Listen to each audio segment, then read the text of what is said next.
নমস্কার, চ্যানেল ভিশনের সকল দর্শক বন্ধুদেরকে অনেক অনেক স্বাগত জানিয়ে শুরু করছি আজকে সুস্বাস্থ্য ও জীবনের অনুষ্ঠান। আজকের দিনে আমাদের লাইফস্টাইলটা ভীষণ ফাস্ট। কারণ কি বলুন তো, কারণ আমরা প্রত্যেকেই দেখবেন ওয়ার্কিং। প্রায় 80% মানুষ আমরা আজকের দিনে ওয়ার্কিং, এবং যার জন্য কিন্তু আমাদের খাওয়া দাওয়া অনেকটাই বাইরের। আমরা প্রত্যেকটা সময় প্রত্যেকটা মুহূর্তেই দেখবেন তেল ঝাল মশলা জাতীয় খাবার আমরা গ্রহণ করছি। শুধু খাবার গ্রহণ করছি বললে ভীষণ ভুল বলা হবে, তার সাথে সাথে কিন্তু আমরা দেখবেন জীবাণুও গ্রহণ করে নিচ্ছি। আর এই জীবাণু একটু একটু করে যে আমাদের শরীরে কত বড় লার্জ অ্যান্ড লাইফ দেন আকার ধারণ করছে আমরা কিন্তু কেউ বুঝতে পারছি না। আমরা তার জন্য কিন্তু খুব সামান্য সামান্য বিষয় দেখবেন আমরা আজকালকার দিনে শারীরিক সমস্যার মধ্যে দিয়ে যাচ্ছি। কিন্তু আজকের দিনে দাঁড়িয়ে সব থেকে বড় শারীরিক সমস্যা যেটা হচ্ছে সেটা হচ্ছে হার্ট জনিত সমস্যা। একদমই তাই। আজকালকার দিনে দেখবেন যে হার্টের সমস্যার কিন্তু কোনো বয়স নেই, কোনো শারীরিক সমস্যার মাপকাঠি নেই। যখন তখন যে কোনো বয়সেই দেখবেন হার্ট ফেলিওর কিংবা হার্ট ব্লকেজের মতন সমস্যা আমরা দেখতে পাচ্ছি। অনেক সুস্থ স্বাভাবিক লোকের মধ্যেও কিন্তু আমরা দেখতে পাচ্ছি হার্টজনিত সমস্যা। আমরা কদিন আগেও দেখতে পেয়েছি আমাদের প্রিয় ক্রিকেটার বলুন, প্রিয় তারকা বলুন, সৌরভ গাঙ্গুলির ক্ষেত্রেও কিন্তু হার্টজনিত সমস্যা কিংবা হার্ট প্রত্যেকটা মানুষেরই ভালো রাখা দরকার। এই হার্টের সমস্যা এত কেন বাড়ছে, কিংবা কি কারণে কি কি বিষয়গুলো আমরা ঠিক লক্ষণ করছি না বলেই হার্টের সমস্যা দিন দিন বেড়ে যাচ্ছে, আমরা কিন্তু কেউ বুঝতে পারছি না। কিন্তু আজকের এই সকল না বোঝা বিষয়গুলো আপনাদের সামনে যে মানুষটি খুব সুন্দর করে বুঝিয়ে দিতে পারেন, তিনি হচ্ছেন ইস্টার্ন মেট্রোপলিটন বাইপাসের ডিসান হাসপাতালের চিকিৎসক, একজন কনসালটেন্ট কার্ডিওলজিস্ট, যিনি ইতিমধ্যেই করোনারি ইন্টারভেনশন, হার্ট ফেলিওর ও অ্যাথমেটিক বিষয়ে বিশেষজ্ঞ। তিনি আর কেউ নন, তিনি হচ্ছেন ডক্টর বিয়াস সামন্ত। আজকের লাইভ ফোনের অনুষ্ঠানে আমরা আরও একবার স্বাগত জানিয়ে নেব ডক্টর বিয়াস সামন্তকে। স্যার, অনেক স্বাগত আজকে লাইভ ফোনের অনুষ্ঠানে আপনাকে। স্যার, আজকের দিনে দাঁড়িয়ে মানে হার্ট ডিজিজ বলুন কিংবা হার্ট ব্লকেজ বলুন, আমরা অনেকটাই পরে আসবো সব আলোচনায়, কিন্তু আমি একটু প্রথমেই জানতে চাইবো দর্শকদের উদ্দেশ্যে যে হার্ট ডিজিজ মানে এই জিনিসটা কেন এত দিনকে দিন বেড়ে যাচ্ছে মানুষের মধ্যে। হার্ট ডিজিজ বেড়ে যাচ্ছে তার কারণ কিছুটা হয়তো আমাদের জীবন ধারণের প্রণালী, যেটা আপনি বললেন যে এখন লাইফ খুব স্ট্রেসফুল। তাছাড়া হচ্ছে খাবার দাবার, যেটা আমরা অনেক বেশি ফাস্টফুড কনজিউম করছি। ফাস্টফুডে তার সাথে যেটা হয় হচ্ছে মেটাবলিক ডিসঅর্ডার, যেমন হাইপার টেনশন, ডায়াবেটিস, এগুলো বাড়ছে এই ফাস্টফুড কনজিউম করার জন্য।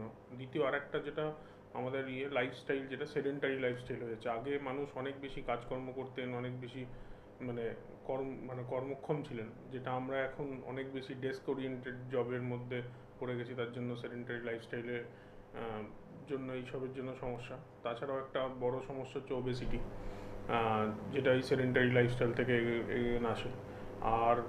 আর একটা কারণ হচ্ছে ইয়াং পপুলেশনের জন্য, সেটা হচ্ছে অতিরিক্ত টোব্যাকো অ্যাডিকশান, সেটা স্মোকিং হোক বা অন্য কোনো ফর্মে হোক, সেটাও একটা বড় সমস্যা এখন। সেই জন্য আমরা এখন দেখছি যে অনেক কম বয়সে অনেক বেশি মাত্রায় হার্টের সমস্যা হচ্ছে।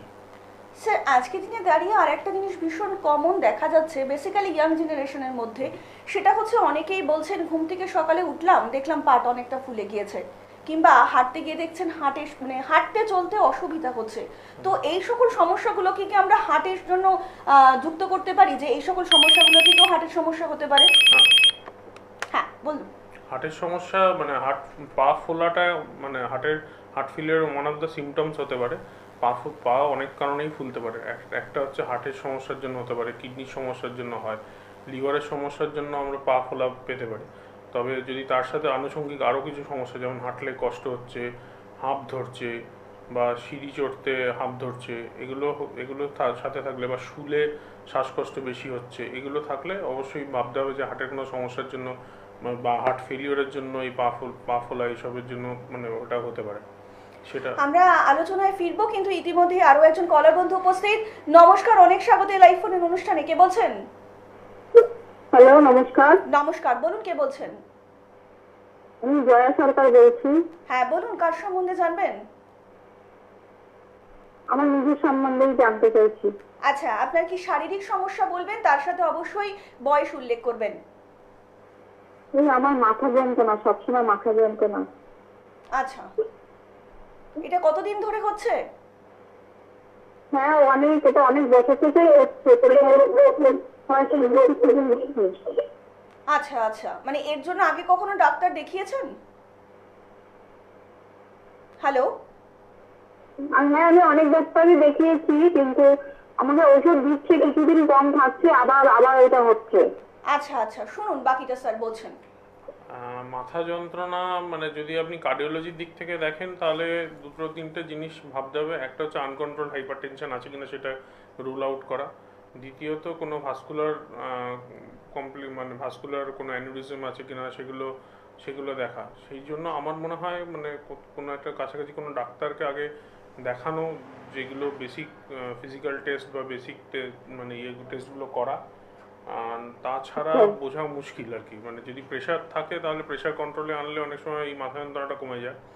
দ্বিতীয়ত আর বাকি কোনো কারণে বলতে একটা চোখের সমস্যার জন্য মাথা যন্ত্রণা অনেক সময় হয়। আর বাকি মানে নিউরোলজিক্যাল সমস্যা সেটা আপনাকে মানে আপনি কোনো মানে এমডি মেডিসিন বা জেনারেল মেডিসিনের ডাক্তারবাবুকে দেখান, উনি তাহলে ডিফারেন্সিয়েট করতে পারবেন যে আপনার ঠিক কী কারণের জন্য হচ্ছে। অনেক ধন্যবাদ। আর একটু বিস্তারিত জানতে অবশ্যই কিন্তু নিচে যে বুকিং নাম্বারটা যাচ্ছে সেই বুকিং নাম্বারে আপনারা যোগাযোগ করতেই পারেন। তাছাড়া যদি আপনারা চান বিয়াস সামন্তর সঙ্গে যোগাযোগ করতে, তাহলে কিন্তু আপনারা অবশ্যই মেল করতে পারেন। তার জন্য আপনাদেরকে আইডি লিখতে হবে biassamont@gmail.com। তাছাড়া কিন্তু ওয়েবসাইটেও আপনারা স্যারকে পেয়ে যাচ্ছেন, তার জন্য কিন্তু আপনাদেরকে টাইপ করতে হবে www.drbiassamont.in লিখে। আপনারা কিন্তু অবশ্যই যোগাযোগ করতেই পারেন হার্ট স্পেশালিস্ট ডক্টর বিয়াস সামন্তের সঙ্গে। স্যার আমি একটু জিজ্ঞেস করবো, এই যে হার্ট ফেলিওর কথাটা, মানে এই কথাটা কি হার্ট অ্যাটাকের সঙ্গে যুক্ত? মানে আমরা কোনো রকম ভাবে বলতে পারি? বেসিক্যালি হার্ট ফেলিওরটা বলা হয় যে হার্টের কর্মক্ষমতা হ্রাস পেয়েছে, সেটাকে আমরা মানে একটা জেনারেলাইজ টার্মে বলি হার্ট ফেলিওর। এবার তার একটা কজ হতে পারে হার্ট অ্যাটাক। তাছাড়াও হার্ট অ্যাটাক মানে হার্ট ফেলিওরের বিভিন্ন আরও কজ হতে পারে, যেমন সুগার প্রেশার থাকলে আর ভবিষ্যতে হার্ট ফেলিওর হওয়ার চান্স থাকে। বা কোনো কোনো সময় আমরা দেখি জেনেটিক ডিজিজের জন্য হার্ট ফেলিওর হতে পারে। বা অনেক দিন ধরে মানে সিকেডি পেশেন্ট, যেটা ক্রনিক কিডনি ডিজিজ, তাদের ক্ষেত্রেও হার্ট ফেলিওর হতে পারে। Heart attack one of the causes of heart failure, perhaps the main cause of heart failure. কিন্তু হার্ট ফেলিওর আর হার্ট অ্যাটাক মানে সমান্তরালভাবে চলে, কিন্তু হার্ট ফেলিওর মানেই হার্ট অ্যাটাক এটা নয় কিন্তু। একদমই তাই। স্যার আমি আরেকটু জিজ্ঞেস করব যে এখন খুব অল্প বয়সেই দেখতে পাওয়া যাচ্ছে এই হার্টজনিত সমস্যা হচ্ছে, তাহলে এটা কি খুব স্বাভাবিক যে অল্প বয়সে হার্ট অ্যাটাকের সম্ভাবনাও থেকে যাচ্ছে? হ্যাঁ, মানে আমরা ওই একই কথা যে আমরা এখন খুব সেডেন্টারি লাইফস্টাইল লিড করি, আমাদের অ্যাডিকশান আগের থেকে বেড়েছে। Tobacco addiction one of the main causes of heart failure. তাছাড়া সেডেন্টারি লাইফস্টাইলের সাথে হাত ধরে আসে আমাদের হাইপার টেনশন, ডায়াবেটিস হওয়ার প্রবণতাটা বাড়ছে। তার জন্য ইয়াং বয়সে হার্ট অ্যাটাকের প্রবণতাটাও বাড়ছে। দ্বিতীয়ত হার্ট অ্যাটাক হলে হার্টের কর্মক্ষমতা কমবেই।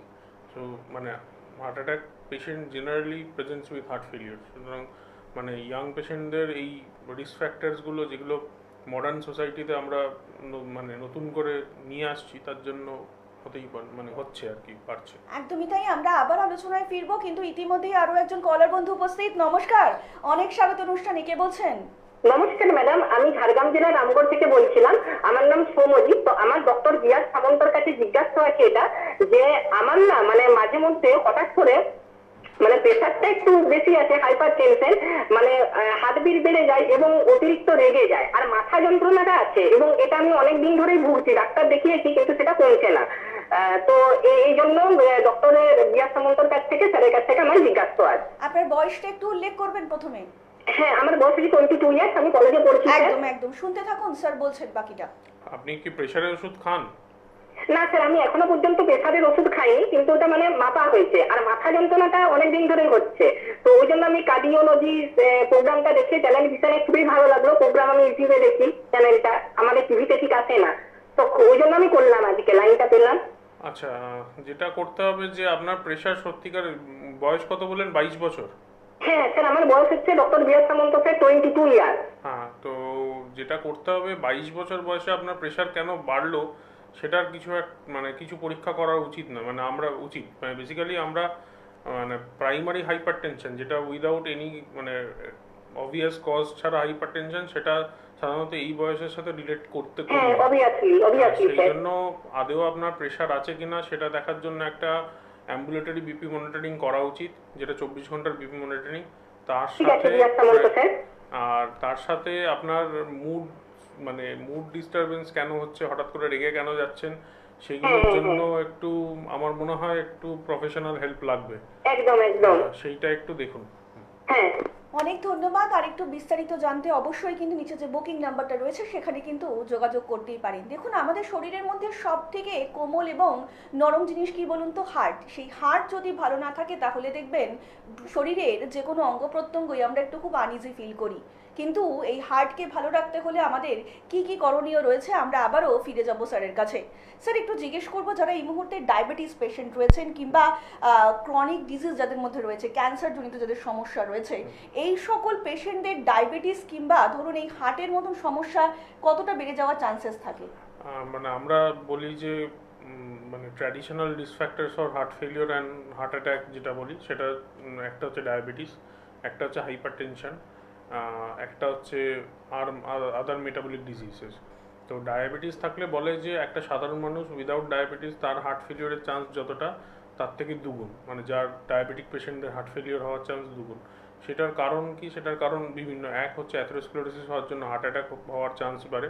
দ্বিতীয়ত অতিরিক্ত সুগার যেটা ব্লাডে থাকলে মায়োকার্ডিয়াল সেলসগুলো ড্যামেজ হয়, মানে ডাইরেক্টলি ইয়েতে, তো সেটাকে ডায়াবেটিক কার্ডিওমায়োপ্যাথি বলে। সেটার জন্য হার্টের মানে মানে ক্ষমতা কমে।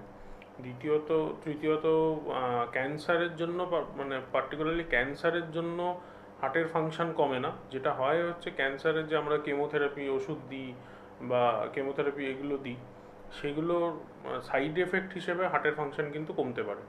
সেটা কেমোথেরাপি ইনডিউসড কার্ডিওমায়োপ্যাথি হয়। সেটার জন্য যখন কেমোথেরাপি চলবে, অথবা ডায়াবেটিক পেশেন্টদের ওই জন্য রেগুলার ফলো আপে থাকা উচিত, যাতে হার্টের ফাংশন যখন কমলে সেটা আর্লি ডায়াগনোসিস করা যায়। একদমই তাই। আমরা আবারও বিস্তারিত আলোচনায় আসবো, কিন্তু ইতিমধ্যেই আরো একজন কলার বন্ধু উপস্থিত। নমস্কার, অনেক স্বাগত অনুষ্ঠানে। কে বলছেন? নমস্কার, নমস্কার, বলুন কে বলছেন? আমার নাম স্বপন দাস। বলুন বলুন, শুনছি। আমার সমস্যা হচ্ছে আমার না মানে মানে পেটে, মানে খাওয়া দাওয়ার পর পেটে খুব ব্যথা করে। মানে তারপর মানে যখনই খাই সকালে বা রাতে ব্যথা করে, পটি যাওয়ার পর আবার এটা কমে যায়। ব্যথাটা কেন বুঝতে পারছি না। আচ্ছা, আপনার বয়সটা কত বলবেন? বয়স হচ্ছে 34। 34। আর এই শারীরিক সমস্যা আপনার কতদিন ধরে হচ্ছে? এটা প্রায় মাস 6-7 হয়ে গেল। মানে এর জন্য আগে কখনো ডক্টর দেখিয়েছেন? না, আমার একটা ডক্টর থেকে বিভিন্ন কাজ হচ্ছে। কাজ হচ্ছে না। এক্স্যাক্টলি, শুনুন স্যার বলছেন বাকিটা। এটা সম্ভবত আমার হার্ট মানে কার্ডিওলজিক্যাল সমস্যা নয়। আপনি একটু গ্যাস্ট্রোএন্টারোলজিস্ট বা কাউকে দেখান, পেটের ডাক্তার কাউকে দেখান, ঠিক আছে? মানে এটা কার্ডিওলজিক্যাল কোনো সমস্যা নয় যে আমি আপনাকে সদুত্তর দিতে পারবো। সুতরাং আমার মনে হয় গ্যাস্ট্রোএন্টারোলজিস্ট দেখানো উচিত। অনেক ধন্যবাদ। আর একটু বিস্তারিত জানতে অবশ্যই কিন্তু নিচে যে বুকিং নাম্বারটা রয়েছে সেখানে কিন্তু আপনারা যোগাযোগ করতেই পারেন ডক্টর বি.আর. সামন্তের সঙ্গে। আমরা একটু জিজ্ঞেস করবো স্যার, যে অনেক ক্ষেত্রে আমরা শুনতে পাই যে ঘাটে স্টেন বসেছে। ইদানিং আমরা সৌরভ গাঙ্গুলির ক্ষেত্রেও সেই একই জিনিস দেখতে পেয়েছি। তো এটা যদি একটু দর্শকদের বলি, স্টেন বসানোর জিনিসটা কি অ্যাকচুয়ালি? বেসিক্যালি হার্ট অ্যাটাক কেন হয় সেটা আগে জানতে হবে। হার্ট অ্যাটাক হয় আমাদের হার্টের 3টি মানে আর্টারি আছে, যে ধমনী বলে, সেটাকে আমরা বলি করোনারি আর্টারি। সেটা left coronary artery, right coronary artery. Left coronary artery দুটো ভাগ হয়ে লেফট অ্যান্টেরি ডিসেন্ডিং আর লেফট সারকমপ্লেক্স হয়। তো এই লেফট করোনারি আর্টারি বা রাইট করোনারি যেটাতেই হোক, যেটা হার্ট অ্যাটাকের ক্ষেত্রে হয়, দীর্ঘদিন ধরে কোলেস্টেরল জমে সেই কোলেস্টেরল প্লাক যখন রাপচার করে তখন এই আর্টারি পুরো বন্ধ হয়ে গিয়ে হার্ট অ্যাটাক হয়। সেইটাকে মানে চিকিৎসার উপায় কি? সেটা চিকিৎসার উপায় হচ্ছে যত তাড়াতাড়ি সম্ভব সেই ব্লাড ফ্লোটাকে মানে রিএস্টাবলিশ করা। বেসিক্যালি ওই করোনারি আর্টারিগুলো আমাদের হার্টের মাসেলগুলোকে সাপ্লাই করতো রক্ত দিয়ে, সেই রক্ত সাপ্লাইটাকে আবার ফিরিয়ে আনতে হবে। সেটার জন্য আমরা যেটা করি সেটা হচ্ছে অ্যাঞ্জিওপ্লাস্টি বলে। সেটা হচ্ছে আমরা একটা ক্যাথিটারের মাধ্যমে গিয়ে সেখানে তার দিয়ে বেলুন করে আগে ফ্লো এস্টাবলিশ করি। এবার ফ্লোটা যাতে পুনরায় বন্ধ না হয়ে যায় তার জন্য একটা তারজালির মতো স্টেন্ট, সেটা তারজালির মতো জিনিস, সেটাকে স্টেন্ট বলা হয়, সেটাকে আমরা আর্টারির মধ্যে বসিয়ে দিই। এবং সেটা একটা তার মধ্যে কিছু ওষুধও থাকে যাতে সেই ব্লকেজটা আবার নতুন করে না হয়। এটাকেই আমরা স্টেন্টিং বা পিটিসি করোনারি অ্যাঞ্জিওপ্লাস্টি বলি। স্যার এই এনজিওপ্লাস্টির ক্ষেত্রে অনেক সময় দেখতে পাই যে অনেকেই চাইছেন যে এনজিওপ্লাস্টি করবেন না, কিংবা তাদের এই এই দিক থেকে একটু ভয় ভীতি রয়েছে। মানে এরকম কোনো জায়গা রয়েছে যে এনজিওপ্লাস্টি করার মতন কোনো ভয়ের একটা ভীতির জায়গা? দেখুন, বলুন। মানে আমাদের কার্ডিওলজিতে একটা কথা আছে, হার্ট ইজ মাসেল। মানে হার্ট অ্যাটাক হওয়ার পরে আপনার চিকিৎসা যত তাড়াতাড়ি আপনি স্টার্ট করতে পারবেন তত তাড়াতাড়ি আপনার হার্টের মাসেল বাঁচবে। একবার হার্টের মাসেল যদি নষ্ট হয়ে যায়, মানে রক্ত না পেয়ে নষ্ট হয়ে যায়, তাহলে দেন ইটস অল লস্ট। তাই জন্য আমরা বলি মানে রাদার ডিলে না করে যখনই হার্ট অ্যাটাক হয়েছে তখনই কোনো মানে ক্যাথল্যাব এনেবেলড কোনো সেট আপে যাওয়া, যেখানে আপনার হার্টে মানে অ্যাঞ্জিওপ্লাস্টি করার হলে খুব তাড়াতাড়ি করুন। অন্তত 12 ঘন্টা থেকে 24 ঘন্টার মধ্যে করলে সব থেকে ভালো রেজাল্ট পাওয়া যায়। 24 ঘন্টার পরে করোনারি অ্যাঞ্জিওপ্লাস্টির খুব ভালো রেজাল্ট আমার মনে হয় না আছে। কিছু কিছু ক্ষেত্রে মানে হয়তো লাভদায়ক হয়, কিন্তু বেশিরভাগ ক্ষেত্রে সেটা লাভদায়ক হয় না। সুতরাং যদি অ্যাঞ্জিওপ্লাস্টি করতেই হয় সেটা 12 থেকে 24 ঘন্টার মধ্যে করা। এবং এটা আমাদের বিভিন্ন রিসার্চে দেখা গেছে যে 12 থেকে 24 ঘন্টার মধ্যে করোনারি অ্যাঞ্জিওপ্লাস্টি করলে তাতে মর্টালিটি, মরবিডিটি এবং ফার্দার হসপিটালাইজেশন ডেফিনেটলি কমে। সুতরাং আপনি যদি সুস্থভাবে পরবর্তীকালে বাঁচতে চান, আমার মনে হয় দেরি না করে তাড়াতাড়ি করে, মানে যত তাড়াতাড়ি সম্ভব হার্ট অ্যাটাকের পরে অ্যাঞ্জিওপ্লাস্টি করে নেওয়া উচিত। আমরা আবার আলোচনায় ফিরবো। ইতিমধ্যেই আরো একজন বন্ধু উপস্থিত। নমস্কার, অনেক স্বাগত অনুষ্ঠানে। কে বলছেন? নমস্কার ম্যাম। নমস্কার ডাক্তারবাবু। নমস্কার। আমি সৌরভ দাস বলছি বাঁকুড়া থেকে। বলুন সৌরভ বাবু, কার সম্বন্ধে জানবেন? আমার সঙ্গে জানবো। আচ্ছা বলুন, আপনার কি শারীরিক সমস্যা, তার সাথে আপনার বয়সটা উল্লেখ করবেন। বয়স আমার 26, আর সমস্যা হচ্ছে যে মানে একটু খেলাধুলা করলে বা সাইকেলে চাপলে আর মানে বুকে ব্যথা হয় আর মাথাটা মানে ঝিমঝিম করে, মানে অন্ধকার মতো চলে আসে। আর এই সমস্যা আপনার কতদিন ধরে হচ্ছে? এটা হয়ে গেল 3-4 মাস। 3-4 মাস ধরে এইটুকু বয়সেই সমস্যা হচ্ছে হার্টের। আচ্ছা, এটার জন্য কি কোনো ডক্টর দেখিয়েছেন? হ্যাঁ দেখিয়েছিলাম একটা জায়গায়, কিন্তু কোনো উপকার পাইনি তেমন। আচ্ছা শুনুন স্যার বলছেন।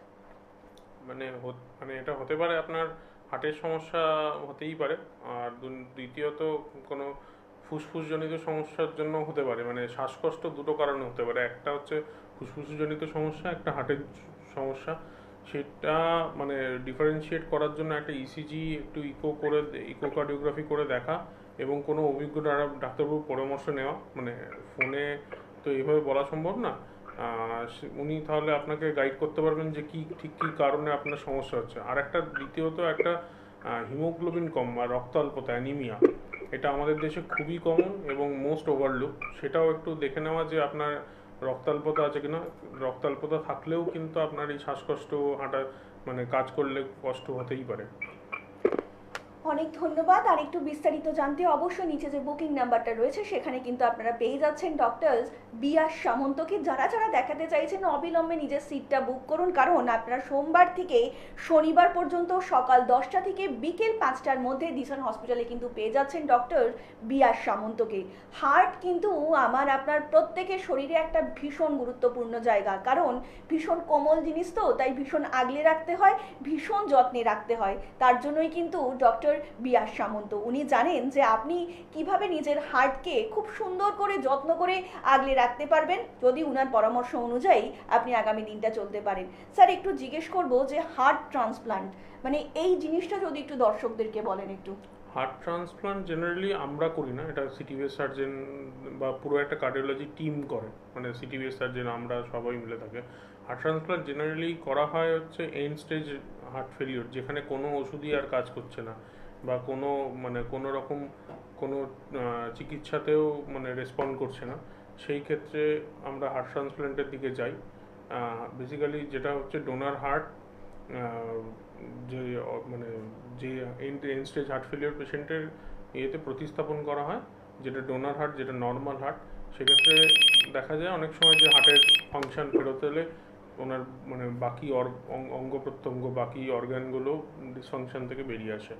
স্যার হার্ট ট্রান্সপ্লান্ট করার পরে কোনো রোগী কি আবার তার নিজের স্বাভাবিক জীবনে ফিরে যেতে পারেন, মানে স্বাভাবিক কাজকর্ম আগের মতন করতে পারেন? অনেকটাই ফিরে যায়, অনেকেই ফিরে যায়। আবার কিছু ক্ষেত্রে অসফলতাও হয়, কিন্তু বেশিরভাগ ক্ষেত্রে হার্ট ট্রান্সপ্লান্টের রেজাল্ট কিন্তু পজিটিভ। একদম। তবে তার জন্য একটা টিম অ্যাপ্রোচ লাগে, মানে একজন সিটিভিএস সার্জন, একজন ক্লিনিশিয়ান, একজন কার্ডিওলজিস্ট, একজন হার্ট ফেলিওর টিমের সব মানে কিছু সকলের তত্ত্বাবধানে থাকলে তত্ত্বাবধানে মনে থাকলে হয় তিনি আবার পুনরায় আগের জায়গায় অবশ্যই। ফিরে যেতে পারেন। একদমই তাই, তো ঘাবড়ানোর কোনো জায়গা নেই, ভীষণ একদম ভয় পাওয়ারও কোনো জায়গা নেই। যাদের যাদের হাড়জনিত সমস্যা আছে তারা কিন্তু অবিলম্বে যোগাযোগ করতেই পারেন ডক্টর বিয়াস সামন্তর সঙ্গে। আমরা আবার আলোচনায় ফিরবো, ইতিমধ্যে আরও একজন কলার বন্ধু উপস্থিত। নমস্কার, অনেক স্বাগত অনুষ্ঠানে। কে বলছেন? হ্যাঁ, নমস্কার। নমস্কার, বেহালা থেকে বলছি। বলুন। রঞ্জন সরকার। বলুন, কার সম্বন্ধে জানবেন? আমার সম্পর্কেই জানতো। আচ্ছা বলুন, আপনার কি শারীরিক সমস্যা, তার সাথে আপনার বয়সটা উল্লেখ করুন। আমার বয়স হচ্ছে 55 বছর। বলুন। কিন্তু অনেক বেড়ে যাচ্ছে এখন। হ্যাঁ, আর মানে রাত্রে খাওয়ার পর মানে বুকে প্রচন্ড ব্যথা হচ্ছে, 15 দিন হলো। আপনার ব্যথাটা এক্স্যাক্টলি কোথায় হচ্ছে বললেন? আমি বেহালা থেকে বলছি। না না না না, আমরা বলছি আপনার ব্যথাটা কোথায় হ্যাঁ, হচ্ছে? বুকে একদম। বুকে হচ্ছে। আচ্ছা, আর কতদিন ধরে হাঁটা সমস্যা চলা হচ্ছে? করলে কি ব্যথা হয়? হাঁটা চলা, সিঁড়িতে উঠলে? না, এটা মাঝে মাঝে যখন রাত্রে খাওয়ার পর 10-15 মিনিট যাচ্ছে ব্যথাটা আরম্ভ হয়ে যাচ্ছে। এটা হাতে তোলা করি, কিছু গরম জল খাই, তারপরে ট্যাবলেট খাচ্ছি, তারপর কিছুক্ষণ পর আবার কমছে, কিন্তু সম্পূর্ণ সারছে না। এটা দুটো কারণে হতে পারে। একটা ওনার গ্যাস্ট্রিক আলসার বা কিছু আছে, দ্বিতীয়ত আরেকটা কারণ হতে পারে যেটা হচ্ছে মানে হার্টের জন্য। এটাকে আমরা হার্টের জন্য যদি হয়ে থাকে সেটাকে আমরা পোস্টপ্যারেন্ডিয়াল অ্যাঞ্জাইনা বলি। আপনি সত্তর কোনো কার্ডিওলজিস্ট দেখান এবং ইসিজি করে দেখান, যাতে যদি কোনো ইম্পেন্ডিং হার্ট অ্যাটাকের চান্স থাকে সেটাকে আমরা আটকাতে পারি। অনেক ধন্যবাদ। আর একটু বিস্তারিত জানতে অবশ্যই নিচে যে বুকিং নাম্বারটা রয়েছে সেখানে কিন্তু যোগাযোগ করতেই পারেন ডক্টর বিয়াস সামন্তর সঙ্গে। আমরা আবার আলোচনায় ফিরবো। স্যার, একটু জিজ্ঞেস করব যে কোনো মানুষের হার্টজনিত সমস্যা হচ্ছে কিংবা হার্ট অ্যাটাকের মতন সমস্যা হয়েছে, সেই মানুষটা বুঝবে কি করে? হার্ট অ্যাটাকের সমস্যা বলতে কিছু সিমটম, মেইন সিমটম হচ্ছে চেস্ট পেন। তার সাথে চেস্ট পেনটা কীরকম হবে? একটা সেন্ট্রাল হেভিনেস হবে, কোনো পার্টিকুলার কোনো পয়েন্টে নয়, পুরো বুকটা জুড়ে ব্যথা থাকবে এবং কিছু জায়গায় রেডিয়েশন হয়। 2 হাতে রেডিয়েশন হতে পারে, গলায় রেডিয়েশন হতে পারে, চোয়ালে রেডিয়েশন হতে পারে, পিছনে রেডিয়েশন হতে পারে। এর সাথে হাঁটা চলা করলে বা এক্সারশনে বাড়বে। দ্বিতীয়ত এছাড়া আর কি সিমটম থাকতে পারে? একটা মানে প্রচণ্ড ঘাম হতে পারে, যেটাকে আমরা ড্রেঞ্চিং নাইট সোয়েট বলি, বা প্রচণ্ড শ্বাসকষ্ট হতে পারে। এছাড়া কখনো কখনো অজ্ঞান হয়ে যেতে পারেন মানুষ, অথবা মানে অনেক সময় ইনফিরিয়েবল মানে এক ধরনের মানে হার্ট অ্যাটাক আছে যেটার জন্য বমি বমি ভাব হতে পারে। Main complain chest pain. তাছাড়া এই আনুষঙ্গিক সমস্যাগুলো থাকলে এটাকে অবজ্ঞা করা উচিত নয়। স্যার, আমরা একদম অনুষ্ঠানের শেষ পর্যায়ে পৌঁছে গিয়েছি, তো যেতে যেতে একটু জিজ্ঞেস করে নেব দর্শকদের জন্য হার্টকে ভালো রাখতে হলে কি ধরনের খাদ্য খাবার আমাদের খাওয়া উচিত? মানে আমরা জেনারেলি খুব মানে এক্সট্রা সল্ট ইনটেক যেগুলো করি সেগুলো অ্যাভয়েড করা। 2 নম্বর টেবিল সল্ট এক্সট্রা যেগুলো অ্যাভয়েড করা। অতিরিক্ত তেল মশলাযুক্ত খাবার জেনারেলি আমরা খাই না। যেটা করা উচিত, আমরা কার্বোহাইড্রেটের পরিমাণটা কমানো উচিত। ভাত, রুটি, মুড়ি, যেটা আমাদের মেন ফুডের একটা বড় পোর্শন, সেটাকে কমিয়ে বেশি করে ফাইবার জাতীয় খাবার, বেশি করে প্রোটিন জাতীয় খাবার, যেটা আমাদের মধ্যে খুব কম। প্রোটিন ইনটেক মানে স্পেশালি ইন্ডিয়ানদের মধ্যে এমনি আমাদের কম। প্রোটিন মানে রিচ খাবার, এগুলোর দিকে খেয়াল করা। দ্বিতীয় হচ্ছে তেলের মাত্রাটা যতটা পারা যায় কমানো। কোনো স্পেসিফিক তেল নয়, এটা এই তেল ভালো ওই তেল খারাপ, এরকম কিছু নয়। সব তেলই খাওয়া যেতে পারে, কিন্তু পরিমিত পরিমাণে। শরীর থাকলে শরীর কিন্তু খারাপ হবেই, কিন্তু সেই শরীর খারাপ নিয়ে বসে থাকলে কিংবা ভয় পেলে চলবে না। আপনার যে কোনো শারীরিক সমস্যা হচ্ছে, হার্টজনিত সমস্যা হচ্ছে, তার জন্য কিন্তু আপনাদের পাশে থাকার জন্য অঙ্গীকারবদ্ধ ডক্টর বিয়াস সামন্ত। যারা যারা চাইছেন স্যারকে দেখাতেন, অবিলম্বে নিচে যে যোগাযোগ নাম্বারটা রয়েছে সেখানে কিন্তু অবিলম্বে যোগাযোগ করতেই পারেন, নিজেকে কিংবা নিজের প্রিয়জনের জীবনকে যদি একটু সুন্দর করে গুছিয়ে তুলতে চান। আর আজকের মতন অনুষ্ঠান কিন্তু আমাদের এখানেই শেষ করতে হচ্ছে। কথা দিয়ে যাচ্ছি, আপনাদের সকলের সঙ্গে দেখা হবে আগামী পর্বে। সকলে অনেক ভালো থাকবেন। নমস্কার। নমস্কার।